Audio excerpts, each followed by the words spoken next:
Alright, hey guys, it's Asha. Welcome back to your reading with Toby. Today I am finally doing a wrap up of all the books that I read from September till now. I thought I would come and wrap them up before I start doing all of the end of the year videos because I want to talk about these and let you guys know my thoughts on them. I have done vlogs for almost all of these, I think, so I will mention it if I have, and I'll definitely link it down below if you want to hear more of my thoughts, because I am going to try to talk kind of quickly, not go into too much detail, just because I'm going to be talking about them more in my end of the year videos, and if I talked about it a lot in a vlog, then I don't want to repeat myself. But I have 9 books here that I've read from September till now. So let's go ahead and get started. All right, so the first book here is The City We Became by N.K. Jemisin, and I do have a vlog for this. I'll go ahead and link that for you guys. But I really love this a lot. I ended up giving it, let me stop spinning. I ended up giving it 4 out of 5 stars. This is an urban fantasy set in New York City, and you're following like 5 or 6 different people, and they embody the different boroughs of New York. So you have Brooklyn, Manhattan, Queens, different things like that. And they all have various superpowers, and they all have to come together to defeat this villain. And yeah, it was so good. It was a lot of fun, but it also had a bunch of social commentary and political commentary. So I loved all of that combined. I thought it was so good, and I definitely want to read more of N.K. Jemisin. I really enjoyed her writing style. It's really different and out there, but it was really good. So definitely check this one out if you have not read it yet. Okay, so I only read one book in September. I think I ended up finishing a book in September and then I read that one. But in October I read 4, 5, 1, 2, 3, 4, 5. Yeah, so in October I ended up reading 5 total books, and I did Vlogtober for all of October, so I'll link that playlist for you guys. I basically vlogged every single day, almost every single day, and talked about the books I was reading, went into detail about that, so I will link that for you guys, but I'll talk about them a little bit more just in case you don't want to go and watch all of those vlogs. Okay, so the first book that I finished in October was Wilder Girls by Rory Power. I have been wanting to read this forever, ever since it came out, because it sounded right up my alley, sounded like something I would absolutely love, and I did really enjoy it. This book is a YA novel, and I don't read a lot of YA, but I really love this one. So this one, you are following some girls at a boarding school, and it's kind of set on an island, and they are quarantined because there is some sort of deadly illness going around that also changes their bodies, and it's really strange and weird. But you're following 3 main girls as they're trying to figure out what's going on, and they break quarantine and go out into the woods. So it was really good and suspenseful and even a little gory. There was one scene where I was like, oh, I couldn't deal with it. But yes, I loved it, and there is a little romance in this, so that was really nice, and I really enjoyed Rory Power's writing as well. I thought it was written really well, and this was pretty amazing for a debut novel, so I really enjoyed this one. I know I'm late to the game, but definitely recommend if you have yet to read this. It was really good, and I feel like this is a good one if you are new to horror and you like YA. This is a good one to check out, and I really love this cover. So yes, I'm definitely going to check out more of Rory Power. I really want to read her newest book, Burn Our Bodies Down, I think that's what it's called. I really want to check that one out too. But yeah, this was just as good as I thought it was going to be. All right, after that, I picked up My Best Friend's Exorcism by Grady Hendrix, and this definitely has to win best book cover. It's just so cool. Looks like an old VHS tape. So yes, I read this, and I also really enjoyed this one. This is an adult horror novel, and this one you're following 2 girls set in the 80s in high school, and one of them becomes possessed by a demon, and her best friend is trying to save her. This one is filled with so many 80s references. It's literally like watching an 80s movie, but if it was about a girl's best friend getting possessed and she's trying to get her exorcised. Yeah, there was really funny moments, touching moments, scary moments, gross moments. It had everything you want that you would expect from a cover like this.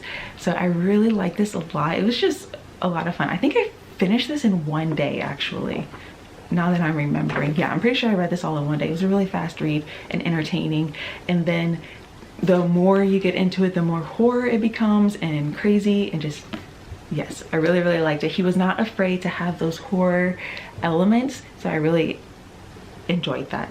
Yeah, so I definitely recommend this one as well. 4 out of 5 stars. The next book is not a horror book, but I did end up finishing it in October. I believe this is a book I was reading also in September, but this is These Violent Delights by Micah Nemervere. I think that's how you say it. This is a dark academia, dark love story, literary fiction, and this was incredible. I gave this 5 out of 5 stars. Definitely one of my new books, like, of all time. Definitely one of my favorites of the year. I loved it. It's a chunky book, but yeah, I loved everything about this. I had lots of little tabs of all the amazing quotes. So this is following 2 boys set in the 70s, and they are starting college. They're both very, very smart, and they kind of find their equal intelligence in each other, and they fall in love, and it becomes just a very obsessive and very like dark romance, and it takes a really dark turn, and they both do something, and you kind of follow the aftermath. You follow them meeting, falling in love, doing the dark thing, bad thing, terrible thing, and then the aftermath of it. So you get the whole full story, and it was just excellent. I loved it. The writing is amazing, incredible. I can't believe this is his debut novel. Definitely will read whatever else he puts out. This is not for everyone. I could see people wouldn't like this writing style. It's a little bit more on the difficult side. You do have to like put in a little bit of effort while reading, but I tend to love those kinds of books. And there's just some amazing quotes, and just how it all wraps up. Like literally the last line blew my mind. It was just so good. So if that sounds like something you like, and if you like reading about really dark people and messed up, and you really get into their brain space, I definitely recommend this one. I talked about this one a lot in length as well in a vlog, in one of those Vlogtobers, so you can check that out if you want to hear more of my thoughts on this. But I absolutely love this book, and I'll definitely be rereading that one at some point, maybe even next year. I loved it. Okay, the next book I read in October was Mexican Gothic by Silvia Moreno Garcia. This one was all right. I ended up giving this 3 out of 5 stars. This one became very popular on BookTube, so I'm sure most of you guys know what this is about. But you're following a girl, what was her name? Noemi. She goes to her cousin after getting a letter from her, and she sounds like very disturbed. So her dad sends her to go check her out on her cousin to make sure everything's all right. And her cousin lives in this like old Gothic manor in a small town in Mexico, like up in the mountains, and she recently married into this family. And yeah, you're just following Noemi trying to figure out what's going on with the cousin. And the house is very creepy, the people are very strange, the rest of the family. I thought this was all right. Like, it definitely had the Gothic elements, it had the suspense, you were curious what was going on. I wanted to know more, but it kind of dragged a little bit. I just wasn't a fan of the writing, me personally. It's just not my taste, but it was still like what I was looking for. I was looking for a Gothic story, and that's what I got. And there was a little bit of romance, which I actually didn't mind the romance. And I actually didn't mind the ending either. I know some people didn't care for it, but I didn't mind it. So yeah, this was just 3 out of 5 stars. It was still like a good book to read during spooky season, but nothing probably that I'm really gonna think about again. The last book that I picked up in October was a graphic novel, and that is Sheets by Brenna Thumler. So this, like I said, is a graphic novel. I'll show you some of the art. So this book, you're following a girl whose mom has recently died, and you're following this little ghost here who gets swept away from the ghost world that he lives in into the human world, and they meet and form a little friendship. And it was a really cute story. I only gave it 3 out of 5 stars just because I felt like it kind of wrapped up really quickly, and I just wanted a little bit more character development, a little bit more plot. I don't know, it just like happened all very fast, even though like, it looks like it's like a long graphic novel, but I just wish it was just a little bit more and a little bit deeper. But it was still a really cute story. Again, I really love the art style. Yeah, and it was just like, it was just fun to read. So if you're looking for just something really cute and you're already a fan of graphic novels, then I think you would like this one. Yeah, it was a cute little story. All right, so those are all the books that I read in October. November was when I started getting into my, oh, now Toby's gonna be loud. November is when I started getting to my not necessarily reading slump, but I was starting residency interviews, and so my stress level was rising. Toby, what are you doing? He's trying to get into the closet. Okay, he went in. Yeah, so my stress level was rising, and when I'm really stressed, I am the type of person like I can't read because I cannot concentrate. So I didn't read that much after starting in November, but I finished a couple books, so that's still good. So the first one that I did finish was The 7 Deaths of Evelyn Hardcastle by Stuart Turton, and I love this book so much. I gave it 5 out of 5 stars. This was so fun, just like so brilliant, so smart and engaging. I loved everything about this. So this is a murder mystery, and you are following this guy who wakes up in a body that's not his with no memories. All he knows is the word Anna, and he wakes up with him like saying that name, and you find out that he's at this old English manor, and there's this giant party going on of the family whose daughter is Evelyn Hardcastle. So you find out that Evelyn Hardcastle is going to die, and he's tasked with figuring out who killed her. But every time he falls asleep, he wakes up in a different body, but he still has the memory from the previous body. So he's trying to figure out who did it, and he keeps picking up in all these different bodies, and you're trying to put all the pieces together, getting all the clues together. The author came up with all these crazy rules that I loved figuring out as he told you more rules, more and more. So I just love this so much. I thought it was so smart. It was just so well done, I think. I loved it. I thought it was so cool. And I definitely think, even though it's like a giant book, if you could read this in like a short amount of time as possible, because it took me a while to finish this, but I think if you could read this in a short amount of time as possible so that you don't forget any of the little details, any of the little rules, I think it would come together even more clearly. But yes, I really love this, and I definitely want to read his other book, his new one that came out, like The Devil and the something in the water. I don't know. He recently had a new book that I definitely want to read because it's like another murder mystery, but it has like more supernatural elements to it. So definitely love this book so much. All right, so the next one I have is a little short novel, and this was The Harpy by Megan Hunter.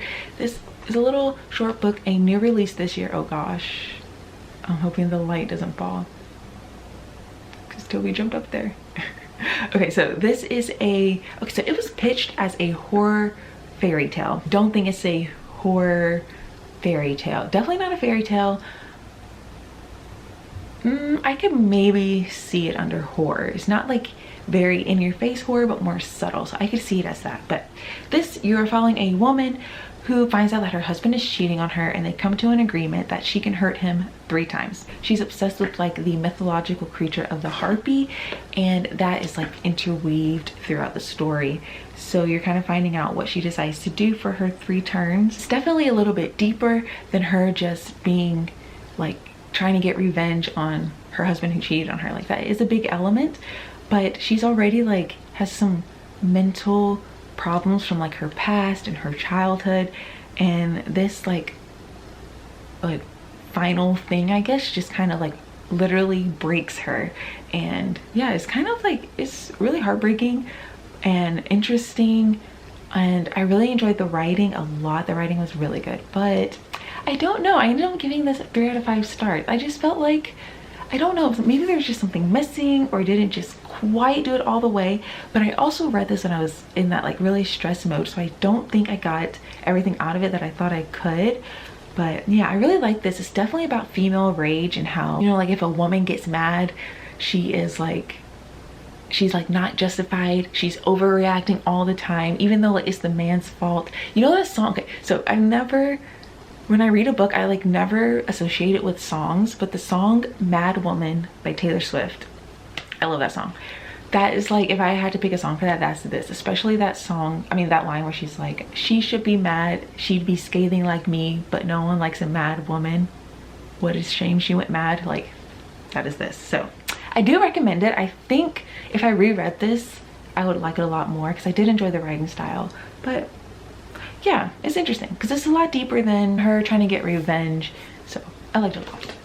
All right, the last book I have to talk about, I did an entire reading vlog, so I won't talk about it long, but that was The Fires of Vengeance by Evan Winter. This was my most anticipated read for 2020. I read The Rage of Dragons earlier this year, So I was super excited that the sequel was coming out. And yeah, I read it and I absolutely loved it. The only thing is that, like I said, I was super stressed, so I couldn't quite get as into it as I wanted to and enjoy it as much as I wanted to. So I put it down, and then I read The Heartbeat, and then I picked this back up. But I still really love this. I gave it 4 out of 5 stars. I thought it was a great sequel. You got a little bit more of the characters and the plot, and then ready for the next sequel. So if you want to hear more of my thoughts on this, because I don't want to talk too much about it, I talk about it in length in that vlog. I will link that for you, so check it out. It's a non-spoiler, so even if you haven't read the second one, you can definitely read this one. But yes, I just love Tao, who's the main character. And just in case you don't know what it's about, it is a African-inspired fantasy. You're following Tao, who is on a quest for revenge. He joins the military so that he can learn how to fight and go and kill the people that's on his list, basically. And there are dragons, there are women with powers, and yes, it's excellent. I loved it a lot, so definitely go check that out. All right, guys, here are all of the 9 books that I talked about and read from September to December. I am currently reading a book. I have like 100 pages left, so I will definitely finish that before the end of the year, and I will talk about that in some other video. But it's called The Betrayals by Bridget Collins, and it's pretty good. It's another like academia book. Yeah, it's pretty good. But those are all the books I talked about. Let me know if you have read any of those, or if you want to read any of them, what you thought about it, and I will catch you guys in my next one. Bye.